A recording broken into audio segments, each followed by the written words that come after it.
Hi everyone. Today we continue the battle between God and Pharaoh.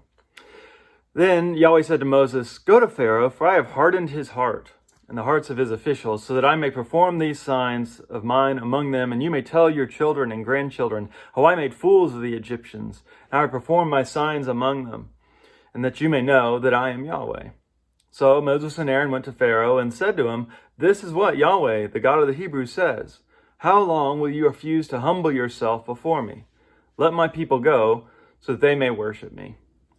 Now, a big question that comes up in this story is this a fair fight or not? Or is God just kind of defeating a wind-up toy? Is God playing both sides by hardening Pharaoh's heart and forcing him to do something he doesn't want to do? Some people do take that view of God, that God is so sovereign, that God just determines everything, and it's all really just kind of for show. And I think that's a pretty bad view of God if that's what God is doing. And I was having a hard heart, being stubborn. The truth is, Pharaoh doesn't really need God's help to be a stubborn person, right? He's the king of Egypt. He thinks he's a god. That's going to make anybody pretty stubborn. And so really God knows that, and God is just kind of helping with that process, it seems like. Now, a careful reading of the whole of Exodus, which I'll give the references in the comments later, it shows that first Pharaoh chooses stubbornness. Pharaoh hardens his own heart, and then only later on does God start hardening it as well. And God really is just strengthening his resolve. It's not until the sixth plague that happens. Like I said, you can see the comments below, and I'll give you the references. And, honestly, that's how stubbornness works, right? We see this, that if someone is stubborn and you give them new evidence, that just causes them to dig into their other view even more, even if it's wrong.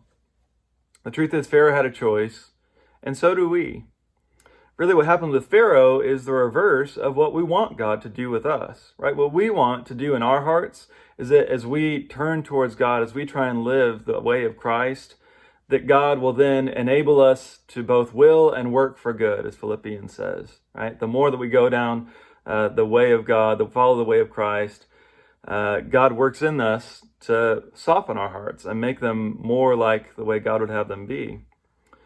That's how it always is, right? From the beginning until the end, it's always about a partnership between us and God. Not God doing it all, not us doing it on our own, but God working with humanity.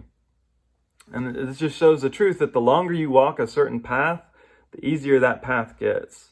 So the question for you today is, what path are you on? What's God doing in your heart today? Are you walking with him? Or are you walking against him? And where is God trying to lead you?